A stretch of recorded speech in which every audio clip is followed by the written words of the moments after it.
ultimately is facing Drake Maye's hands. Yeah. I mean, that's what it is. Yeah, that's. I mean, they've talked about it all year. I mean, from what I've heard, that's obviously going to be paramount. Yeah.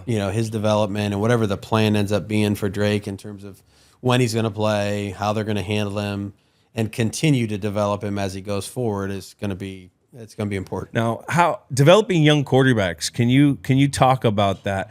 What's the process like? You were a huge part of help developing Tom Brady, right? That's when you first came in 2000, 2001. Yep. You developed him and the other guys, but developing a quarterback, what's that process like? Now, who also makes that decision? Is it the head coach? Is it the offensive coordinator? Is it the quarterback coach, or is it everyone's doing it their own? What's this process? I think you have to have a plan, and that obviously starts from the head coach, his perspective, and you have to, be able to agree on how you're going to kind of unveil that thing to the player and ultimately bring him along. You were a young player that needed to make progress every step of the way. Yeah.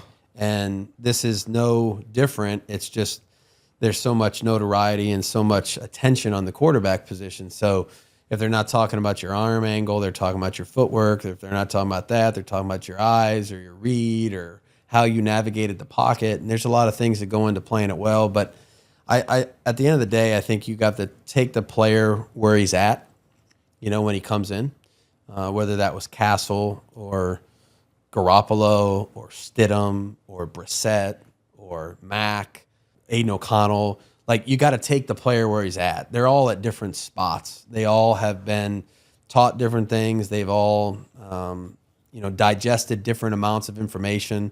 Some have played in different systems than yours. Some have played in maybe some that were a little bit more like yours. And you just got to figure out, all right, what do they know? And what am I going to try to, push forward to get him to progress the quickest? Yeah. I think I can get this and this done in OTAs. Okay, great. Cadence, play calls, footwork. All right, good. Then in training camp, now I got to get him to see different coverages and understand defenses a little bit more. And protection. Protections, and then, move forward, ball security. And then the red zone's a different animal, and third down and 2-minute offense. So there's a lot of things that go into it, but I think it's just having a really good feel for where's the player at. Yeah. Can't just keep throwing stuff at him. I always talk about it. They have a bucket. You guys all had a bucket, and yours was a big bucket at the end. Like, you could handle whatever we gave you. Well, when you take a young quarterback, it's more like a cup. You got to put some stuff in his cup, and when it gets to the top, you got to stop.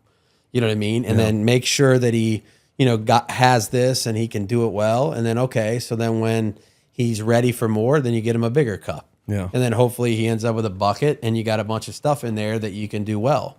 But there's no shortcut. There's no shortcut to it. And I think knowing where the player's at is really important.